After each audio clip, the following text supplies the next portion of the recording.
Hey everyone, I'm Mr. Willis, and this is your Macro Minute on cost push and demand pull inflation. Cost push inflation occurs when resource prices rise, leading to higher production costs for firms. As firms attempt to avoid higher costs by scaling back production, the supply of goods and services across the aggregate economy decreases, which causes inflation. Because goods and services are in short supply and are now harder to find, consumers will have to pay more to get them.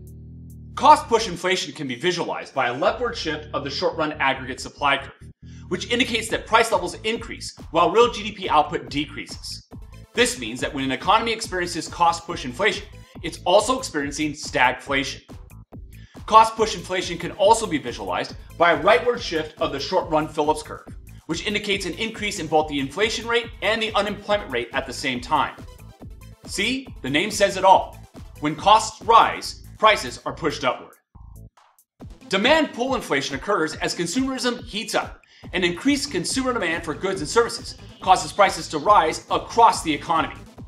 As economic goods are purchased in greater quantities, they fly off the shelves, and the quantity supplied dwindles until firms are willing and able to supply a greater quantity at the higher demand-driven price. Because goods and services are more demanded, consumers are willing and able to pay more to get them. Demand pull inflation can be visualized by a rightward shift of the aggregate demand curve, which indicates that price levels increase while real GDP output increases.